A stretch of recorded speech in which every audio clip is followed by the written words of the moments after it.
Dog's dinner, not breakfast. Dawn is just extending its greasy pink fingers over the city skyline when you arrive at the storefront the next day. The tattered ends of the yellow police tape still flutter on the sides of the glass doors. You reflect for a second that you're not sure whether the place is still a crime scene or not, but Sergeant Evans didn't tell you to close the office down, so you suppose it's all right. Yeah, let's just go in there and, put our fingerprints on. As you step inside, your nose is immediately assaulted by the harsh chemicals used by the cleanup crew you called yesterday afternoon. Viscera Cleanup Detail, at your service.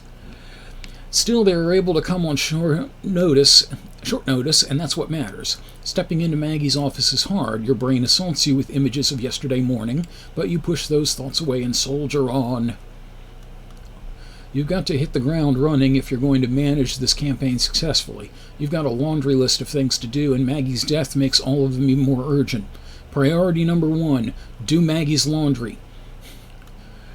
You use a very strong bleach. What's the most important thing you can be doing for the campaign right now? I need to reassure our biggest supporters. With Maggie's death all over the news, they need to know that this campaign is still on track and deserving of their support and their money. I need to work my media connections. Staying on top of the story about Maggie's death could be make or break for this campaign.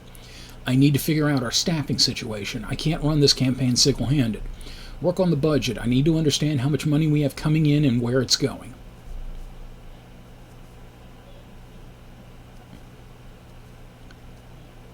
Do do do do do do do do do do do do. Werewolf killed the manager.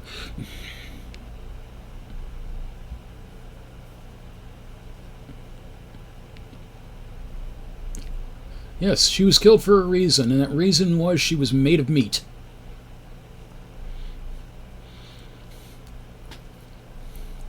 If only she'd been a plant, this would never have happened. Okay.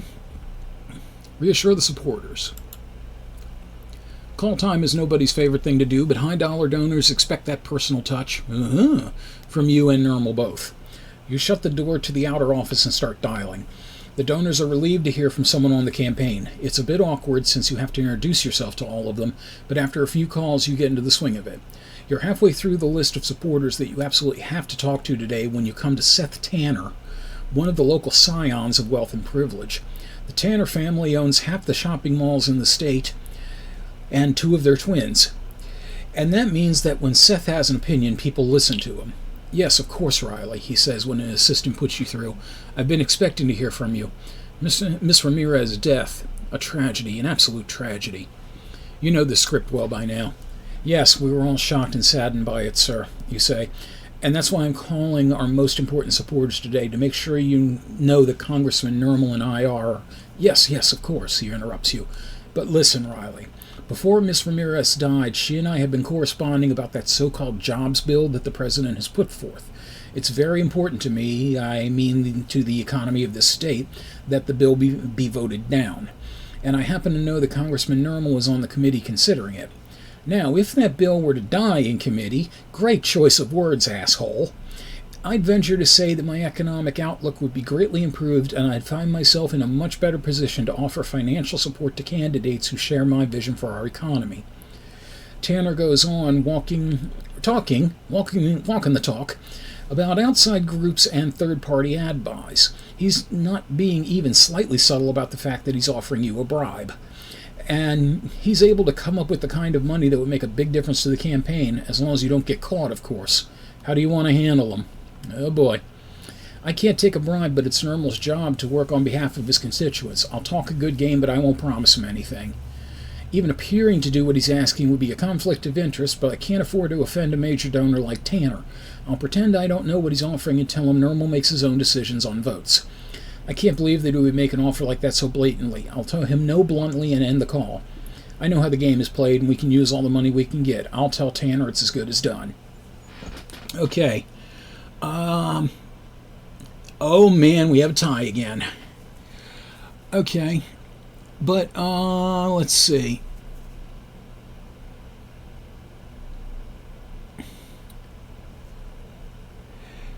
Yeah,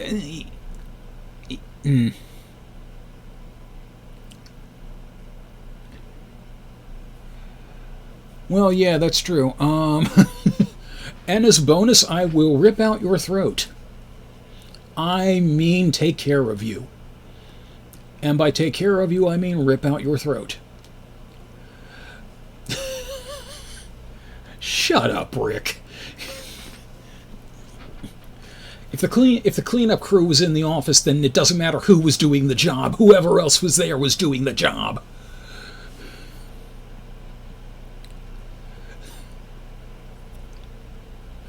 Oh, that reminds me. By the way, Rick, I found the guy who wrote the WWE or WWF Basic Adventure game on Twitter.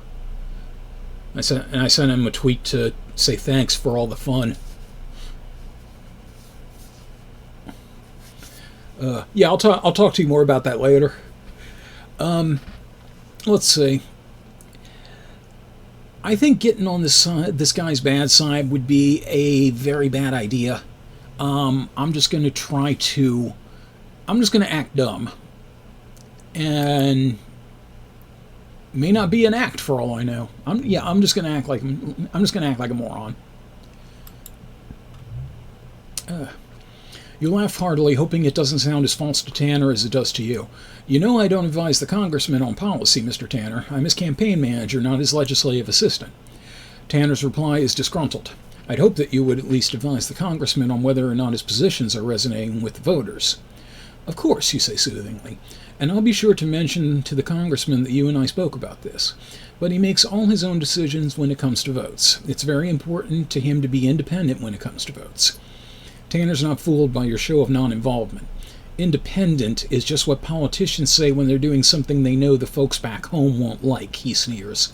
But if Normal doesn't know which side his bread is buttered on, I suppose we don't have much else to say to each other. As you end the call, you're surprised to notice that your hands are shaking a little. That's one maxed out donation we're not getting, you think. At least not all of your calls have gone this badly. What's the most important thing you can be doing for the campaign right now? Okay, looks like another one where we're going to be going through everything, so let's do the media connections. Your phone and email started blowing up with requests for interviews and statements before you got to work this morning, even though you walked into the office at dawn. You're not sure how this many reporters, TV producers, and talking heads found out you were running the campaign, let alone got a hold of your contact details. They're baying for blood, or at least a statement and the chance to ask some questions. Well, some of them are baying for blood. As if you hadn't already known that assuaging the press's concerns was paramount, an email pops into your inbox from Abby with the subject line, Presser? I'm doing my best to hold back speculation, but my editor is baying for blood. Seriously, press in this game, get a thesaurus, her email says. Being first on the scene, thanks for that by the way, only gets me so much slack. We need a statement from the Normal campaign, and we need it soon. Well, that one guy, Thomas Bayer, kept giving out samples of his products, so now everyone's baying because their blood's so thin. They're hooked on aspirin, is what I'm saying.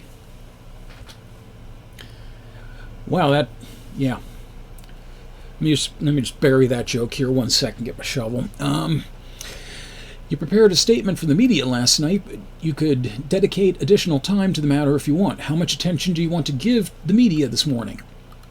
I have a to-do list a mile long, and dealing with the media could take all day on its own. I'll just email them all the prepared statement. Let's get them all out of the way with a conference call. I'll read them my statement and promise them time for questions later. I'll give out my statement over a conference call, then take a few questions, mostly from reporters I know will be friendly to the campaign. I'll call them all back individually.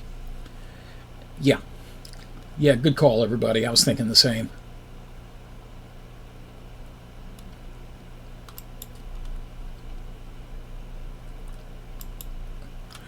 You read your statement out over the call and then take turns unmuting a few select journalists to take some softball questions. Softball question number 1. Where is Sid Vicious? Congressman Normal is shocked and saddened by this turn of events. Miss Ramirez's family has been asking for privacy during this difficult time. The phrases roll off your tongue like you've been practicing, which, of course, you have. Of course, everyone who doesn't get a chance to ask a question feels slighted, but if you answered them all, you'd be here all day. The questions go just as easily as the statement, and you don't hear any grumbles when you cut it short. It all takes more time than you'd like, but you hang up feeling like it was worth it. You're just wrapping up, making a few notes for later, when a voice startles you out of your concentration. I like what you've done with the place. You jump, looking up from your computer screen to see Normal standing in the office doorway. You could store a body in the bags under his eyes, but you could cut paper with the creases in his slacks. I don't know, maybe the scissors are what cut her throat? Excuse me. Let me just see something real quick. You look around the office, confused. You haven't changed anything, not even that cheesy 12 months of mountain goats calendar Maggie had hanging on the wall. Normal laughs. Don't look so worried, Riley. I won't bite. I just came by to see how you were settling in. He coughs. Or holding up. Whatever. You find your voice at last. Aren't you supposed to be at a... You grope mentally for his schedule. Factory opening? Sager Industries' new flagship sausage plant, Normal says. He comes in and sits down at the desk from you. Sausages. Don't worry, he reassures you. My driver is waiting outside with the car running. I've got time. He leans back with a sigh. You look tired, he observes. So do you say. He grimaces. Late night. I've got a date with a makeup artist before the photos. Ahmed never fails to make me look fresh as a daisy before the flashbulbs start. A horn honks outside, and he sighs again. Duty calls, he says, standing up. Keep up the good work, Riley. Then he runs into the factory. It's bacon! Then he's gone, leaving you alone and confused. Your eyes fall on the calendar again. It's got the phases of the moon marked on it. Yesterday's date is circled, as are the two before it. They're all marked with the same symbol. The full moon. Dun dun duh. Normal's strange drop-in may have been a welcome break from your crushing list of appointments and to-dos, but as he said, duty calls. What's the most important thing you can be doing for the campaign right now? Let's see, we'll figure out the staffing situation next. When she hired you, Maggie promised that the two of you would hire the bulk of the campaign staff together. Looking over her schedule, you realize that she'd meant right away. Her calendar for today is packed with back-to-back interviews with people applying to be the campaign's finance director. You find yourself half hoping that some of them will be scared off by her death and won't show up just to give you a break. But you're out of luck. Yeah, seriously. But you question candidate after candidate. Okay, I have your next meeting, Mr. Normal. It's at the Silver Foundry plant.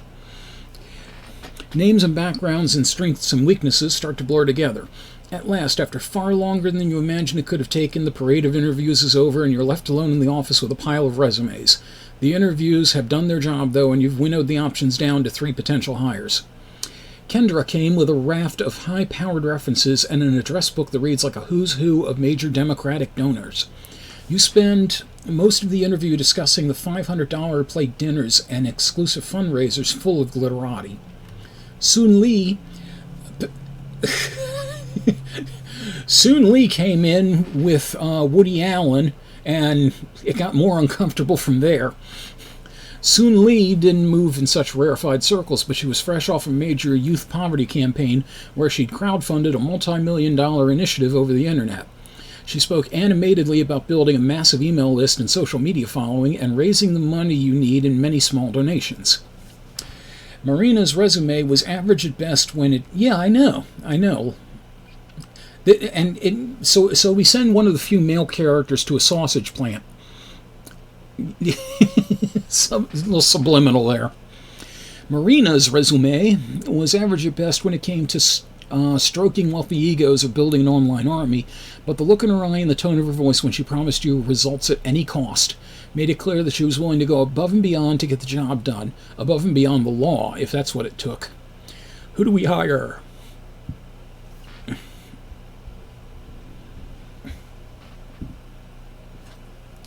Okay. Well, the good thing is we can't be sexist. Okay, so Rick and DIOT are thinking Soon Lee. I'm going to end up calling her Soon Yi.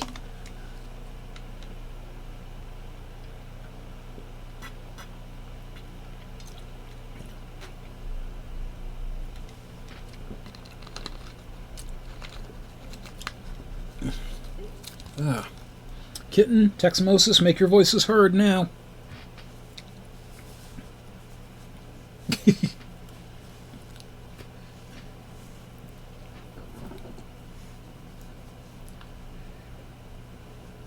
Kitten, Texamosis, last call.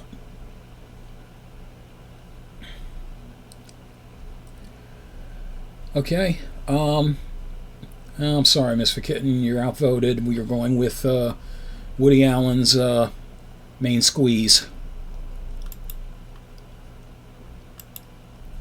You send an email with a formal offer off to Soon Yi.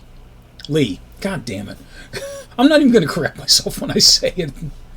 And are gratified to get an answer back almost immediately, accepting the position. At least all that time spent in interviews was worth something. And so now we'll work on the budget. Okay. Money is the lifeblood of any political campaign. Polls, ads, field staff, even fundraising itself. It all costs money, and you've only got so much of it. Soon Lee doesn't start until next week, so you're stuck alone in the office crunching the numbers yourself. You can feel a headache starting to thud at your temples as you stare at the budget spreadsheet. Income, cash flow, priorities, math, evil. Something's got to give here. At the top of your to-do list is a set of decisions. At the bottom of the spreadsheet is the all-important number. Cash on hand, $30,000. No current budget. You haven't spent any money on fundraising. You should make sure to do so because you can't run a campaign without fundraising. Let's see, set finance budget so I can raise money faster. Set field budget so that the campaign is in contact with more voters in Normal's district. Set polling budget so that I know which way the electoral winds are blowing. Well, anyway, the wind blows doesn't really matter to me. Okay. I'm guessing this is one of the ones we're going to end up doing bit by bit. Okay, well, we'll start with finance. You've got to spend money to make money. It's as true here as it is on Wall Street. Every dollar in that spreadsheet came out of a donor's pocket, and parting them from their hard-earned cash to support Normal's re-election takes a deft touch.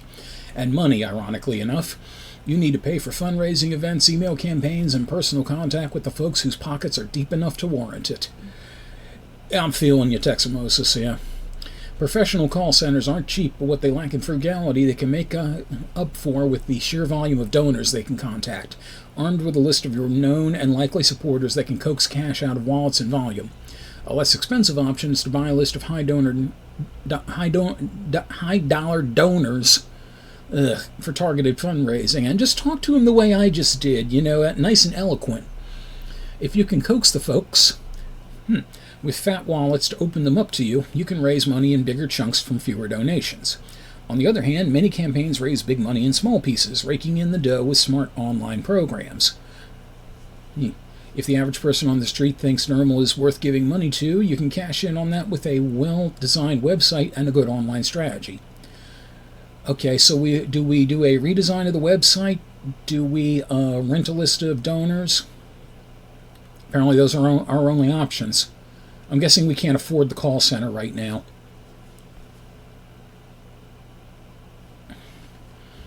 Okay, 2 for the website. 3 for the website. Now go, cat, go. Okay. Let's see. This is at 1999, and the era of free money on the internet has long since. So there was free money on the internet? When the hell did I miss that? But if Normal is popular enough with everyday voters, he can still rake in the dough with well-written pleas to his email list.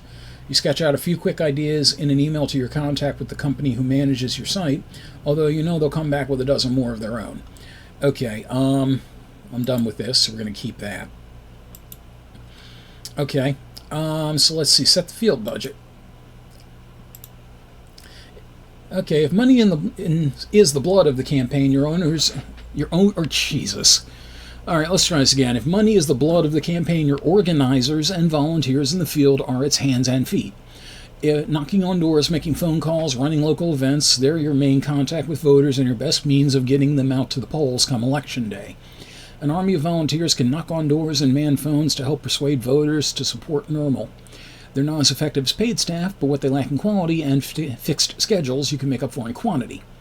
Yeah, breaking kneecaps. Hi, Gooberslot. This is interactive, by the way. It's a choose your own adventure. So when poll time comes up, be sure to make a decision. Hiring precinct captains in key voter precincts can give you a vital edge in both persuasion and getting out the vote. They'll get up close and personal with the voters in their territories, finding out what makes them tick, and carrying out contact programs to stay in touch with existing supporters and persuade undecided voters to vote for normal. Finally, normal voters don't necessarily have to be found. They can be made by identifying potential supporters and targeting them with a voter registration program. It won't be cheap, but if you're worried you won't get a big enough share of the voting pie, one way around it is to make the pie bigger. Let's see. Okay, so the options we can do, recruit as many volunteers, 5,000, hire staff in key precincts to manage volunteers. Now, that's going to spend the rest of our budget, and we do have one other thing to consider, I think. So, not to influence your vote, but just something to keep in mind.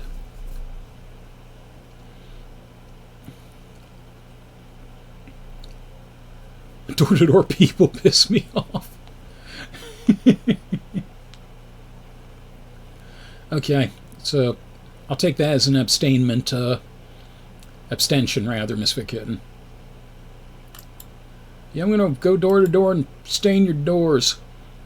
Volunteers don't get paid, but they aren't actually free. It costs money to attract them and give them a place to work, and keeping the field offices stocked with snacks and beverages to keep them coming back. Hello, Insomniosis, welcome.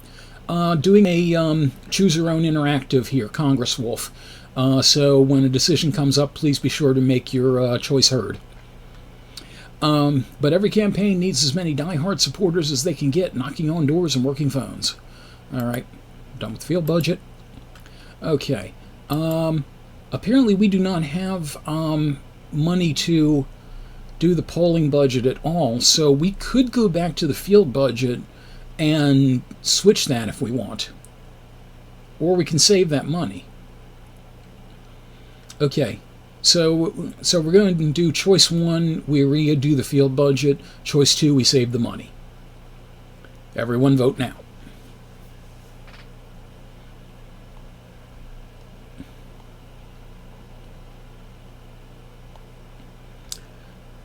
Okay, several people are saying, okay, pretty much as everybody's saying save the money. Okay, prudent. All right, done with the budget. It feels like the meetings and interviews take weeks to finish, but by 3 p.m. you're finally alone in the office. Seeing an empty calendar between you and the end of the day, you let out a deep breath and slump a little in your desk chair. You open your to-do list and start editing, checking off the things you've done and adding reminders of the 1,000,000+1 things that seem to need monitoring, following up, and checking in on over the next few days. A cough interrupts your typing. Riley? You told all the staff to call you by your first name, hoping it would foster a sense of camaraderie and shared purpose. You look up to see Sydney, your summer intern, standing in the doorway. Sydney's about 19, a rising junior at one of the local universities, you forget which, and inflicted with a serious case of bright-eyedness and bushy-tailedness. Yes, Sydney, you say, hoping you can deal with whatever it is quickly. Sydney coughs again nervously. I was just wondering if you had anything for me to do. I finished all that data entry an hour ago. You feel a flash of guilt. The data entry needed to be done, but it's not really the kind of on-the-job campaign experience the kid was no doubt promised. You rack your brains to come up with something meaningful Sydney could do for you. I got this cigar. Can you wash my humidor? Why don't you look into Faith Goodpenny's background, see what kind of dirt you can dig up. Help me put together some personal stories that Lefty can tell on campaign trail. Ask around and see what you can find out about Maggie. See if you can put together a policy paper for me on werewolves.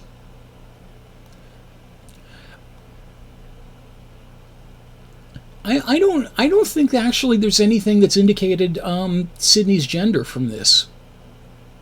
Unless I've totally missed something. I don't believe there is. Yeah, I don't see a single gender pronoun in there, and Sydney is a unisex name, so.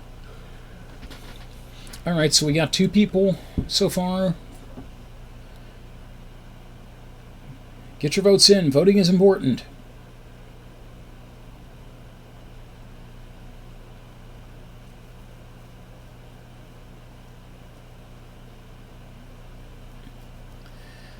Okay, so we got 2 for number 4 and 2 for number 1 and another one for number 4. Insomniosis, just to give a quick recap, this is, you are playing the campaign manager of a congressman that is running for re-election. This also takes place in a world where werewolves are real, and there's a lot of legislation that really restricts what they can do and what kind of punishments they end up serving if they let themselves get out of control. The previous campaign manager was murdered, and it looks like she was murdered by a werewolf.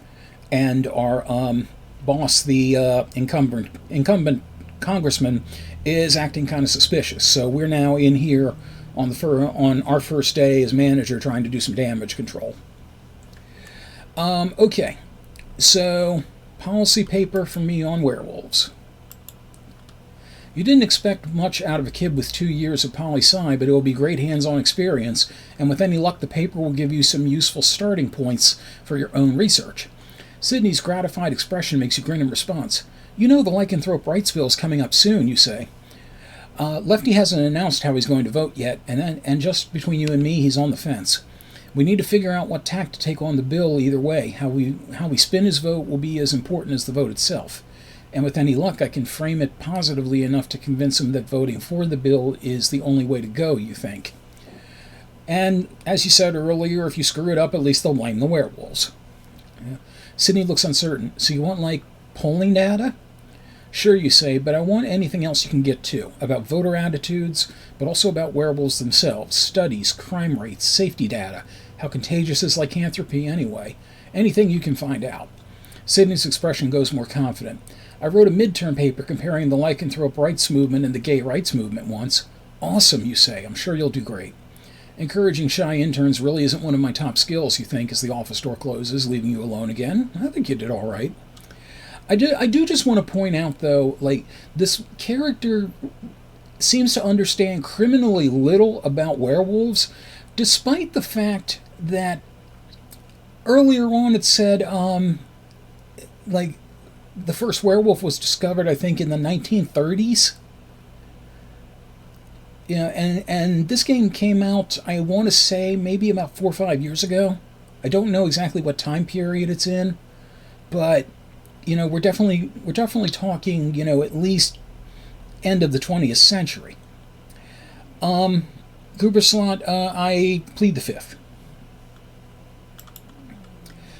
With that interruption over, you think you're finally going to get the chance to tackle the insomniosis. Like I said, I really don't know. But I would say at least end of the 20th century, like 80s or 90s. With that interruption over, you think you're finally going to get the chance to tackle the pile of emails and documents waiting for you. But before you can do more than open your inbox, your phone rings, displaying a number you don't recognize, silently cursing whoever distributed your contract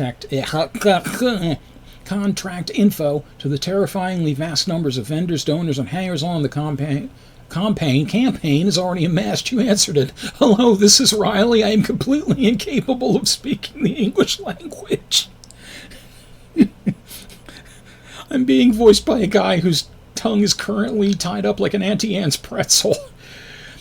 The voice on the other end is friendly but polished, a salesperson of some sort. Riley, hi, this is Divya Goldhart with Brilliant Star Communications. I'm calling you about the Normal campaign's upcoming ad buy.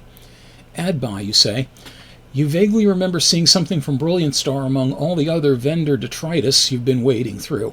Oh, the cable ad, right? Yeah, exactly, the IoT. Exactly. Oh, the cable ad, right? Exactly, Divya responds with a smile in her voice. A smile in her voice, yes. Creepy. Listen, the window for getting on the air during Sweeps Week is closing. I know you're still settling into your new position, but we need a decision today on which ad you want to run. Sure, you reply immediately, concealing the stab of panic that goes through you at the thought. Could you give me a quick rundown of the options again? Of course, Divya said. The first one is called A Friend on Your Side. It showcases the congressman working with his constituents to solve real problems affecting their lives. We've got some great personal stories in that one. A mother whose son survived cancer because of Congressman Nermal's help, things like that. Sweeps Week was just after the election. Well, we're dealing with an alternate universe, so maybe that's a bit askew as well. Excuse me. Then we've got one we're calling In the Halls of Power. It's a video of Congressman Nermal walking around the Capitol with some really great shots of those marble staircases in the Rayburn building.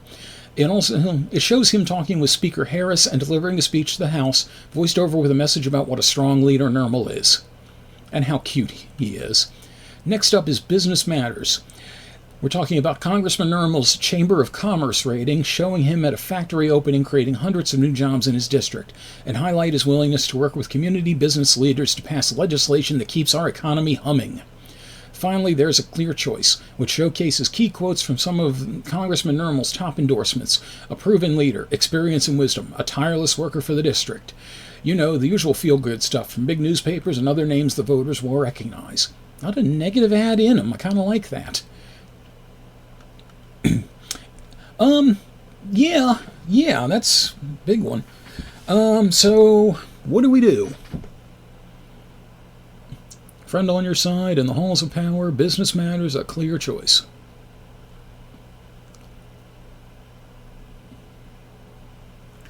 Okay. So far all ones. Okay, so that's going to be the majority choice. A friend on your side.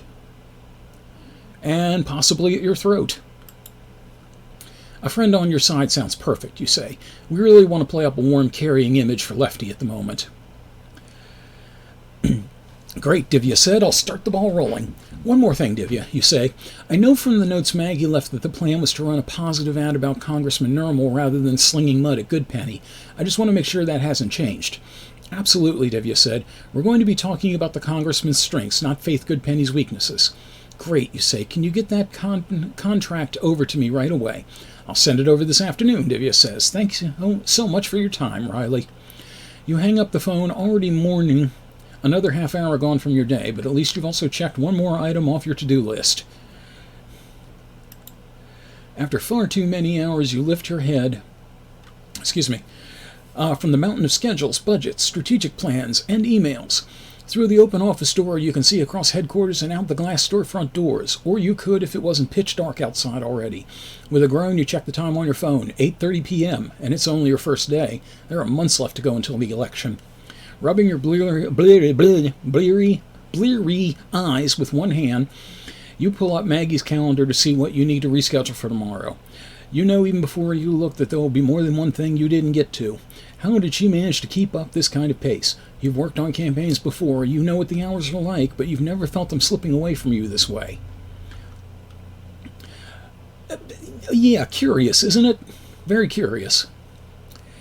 With a flash of curiosity, you click back a couple of days to see if Maggie really did manage to make all her appointments.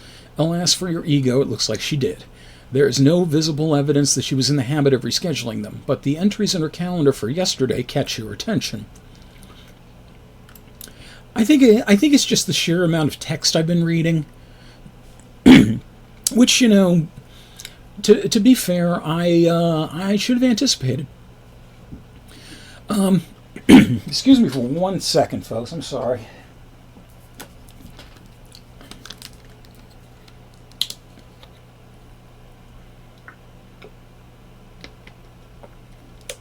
I really needed water there. Okay. Only 3 meetings, which is odd in itself. Most of the days on Maggie's calendar are packed, including the weekends. But it's the people she was going to meet with that really interest you. The latter 2 appointments are with people you know, Nermal at 10:30, and Thomas Bayer, the leader of the protesters currently camping outside Nermal for Congress headquarters. But the first one is just a name, Jonas, and a phone number. His name is Jonas. He's carrying the wheel. And it was scheduled for 6 a.m., much earlier than all her other meetings. See, Misfit Kitten? We got a guy. We actually have another guy. Had to happen. A chill runs down your spine. Maggie hadn't been dead long when you found her. If this meeting happened as scheduled, this Jonas could be the last person who saw her alive. Or he could be the one who killed her. You rack your brains and search through Maggie's emails and contacts, but you already know that there's no Jonas associated with the campaign. Not a donor, not a vendor, not an employee. Yeah.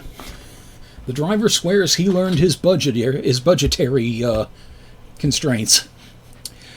On an impulse, you pick up the phone and dial the number. While it's ringing, you realize that the smart thing to do would have been to call Sergeant Evans. What if this Jonas is the killer? The police took copies of all Maggie's files, but maybe you could save them time by telling them Jonas is an anomaly. Jonas picks up on the third ring with a mumbled hello, leaving you only seconds to figure out how you want to play this. I'll be businesslike and pretend that I think he might be a vendor I don't know about. I'll see what I can get out of him without saying outright that I don't know who he is or what he's doing on Maggie's calendar. Maybe he'll volunteer something. I'll just ask him right out how he knows Maggie and whether he saw her yesterday.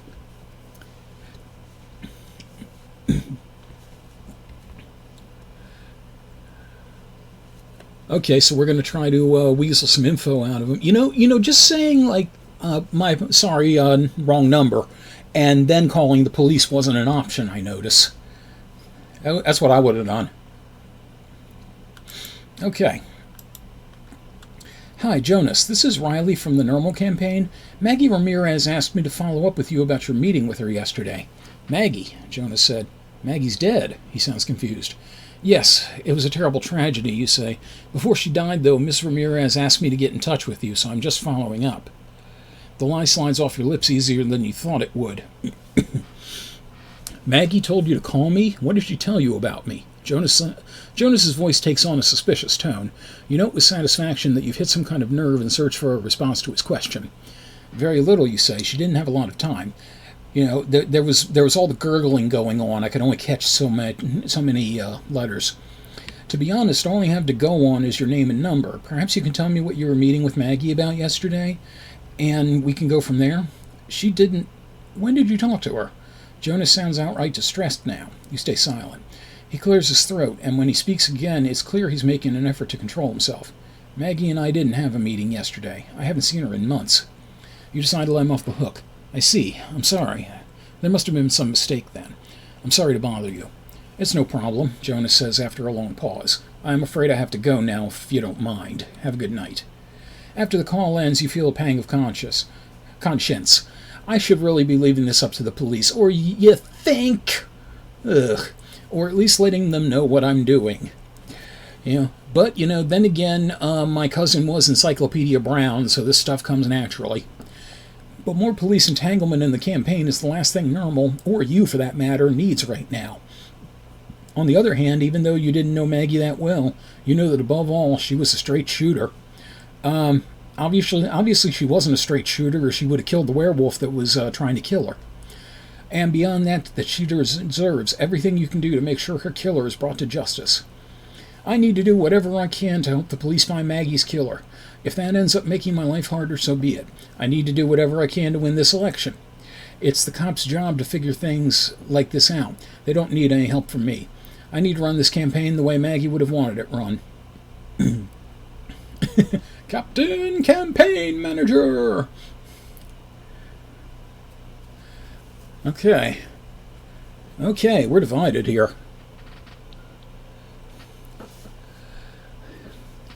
Alright, let's get everybody weighing in. Okay. We have 3 votes for help the police, 2 votes for run the campaign. Alright, anyone who hasn't voted. Okay, we're going to be helping the police then. You dash off a quick email to the address on Sergeant Evans' card, detailing the entry in Maggie's calendar and why it looks strange to you. You leave out the part where you called the number, though. Oh boy, that'll come back to bite us. By the time you finally get out of the office, it's nearly 11 p.m. Your head is aching and your eyes are burning with fatigue. You want nothing more than to go home and fall into bed, especially since you know you have to do the whole thing over again tomorrow, and every day from now until the election. So even though the sight of Thomas approaching, a broad smile on his face, might be welcome at another time, right now all you want to do is go home and sleep. Riley, hi, Thomas says. I guess it's a little weird waiting outside for you like this. He grins ruefully, and all you can think is, yeah, it is. I was hoping to talk to you when you weren't buried under a mile-high stack of paperwork. Oh, hi, Thomas. My name is Rape. You laugh inwardly. You're still buried under paperwork, and you expect you will be right up until Election Day, but you realize that this is a perfect opportunity to ask Thomas about his own meeting with Maggie. You school your face into bland friendliness and say, don't worry about it. Actually, I was hoping to talk to you myself. You had a meeting scheduled with Maggie the day she died. Can you tell me what it was about? I'd be happy to, Thomas says, and all it will take is an hour of your time. And at your look of alarm, he quickly adds, oh, not tonight. Sometime next week, when your schedule can fit me in. I really want a chance to talk some more about the werewolf rights bill. That's what my meeting with Maggie was about. You groan to yourself. I really wish I could help, but my schedule is packed. Look, Thomas, you say, I wish I could help you, but I'm booked solid most days. I'll make it worth your while, Thomas says with a grin. Let me buy you a drink sometime, and we'll talk. And I'll spit in it, and then it'll be your issue, too. There's no way I have room in my calendar to meet with Thomas, but maybe I can cancel something else. They can't all be important meetings, right? Turn him down and tell him it's because my mind's made up. Turn him down, but try to spin it as in his best interest. While you're doing that, one moment.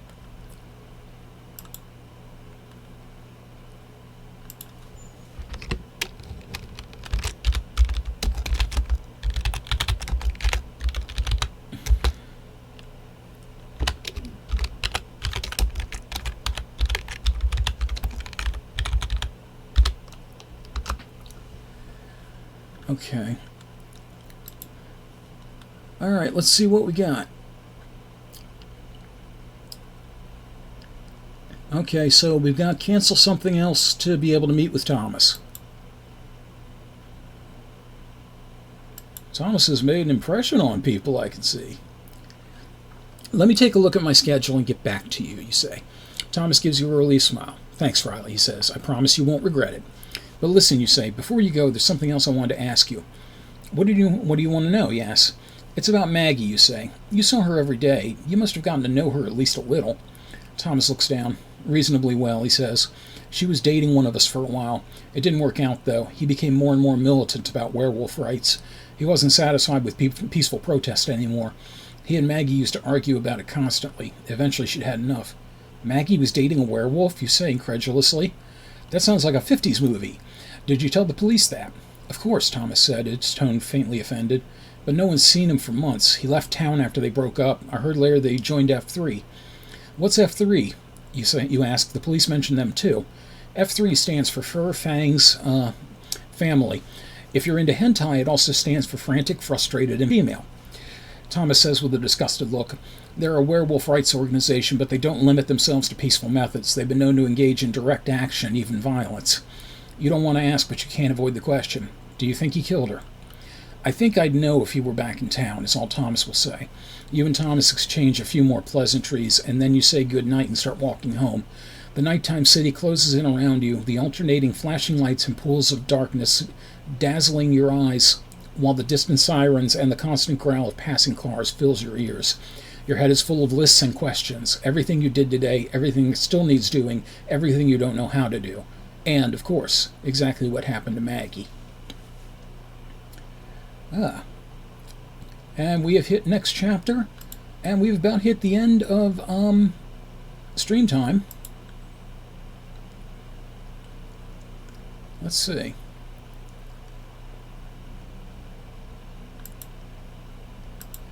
Let's take a quick look at the stats, see where they are. Your character, Leadership 18, Insider 33, Spinmeister 64, Man of the People 42, Job Performance 17, Corruption 44%. Wow. The candidate, name Laxman Normal Party Democratic, cash on hand 40,000. Okay, and then we get to Media Hound. Okay. I'm trying to remember exactly how to save this. So I will puzzle that out in a moment. For right now, I'm pretty sure this has a. I'm pretty sure this has a couple of more. I'm pretty sure this has a couple of more sessions in it. And like I said, I figured 2020, the election coming. It's October. This made perfect sense to me. So hopefully everyone enjoyed it, and hopefully everyone enjoyed getting to vote and was not too upset if they got outvoted. That is part of the process, I'm afraid. But yeah, just let me know if you're interested in this continuing, and if so, we'll continue next Sunday. But in the meantime, I would like to say, please remember to vote. It's very, very important. And always, be careful at the polling places, especially if a full moon's out. Yeah, because, the things you vote for can literally bite you in the ass. So, take care of everybody. Everybody take care. I will get my tongue untangled. And see you later, until we game again.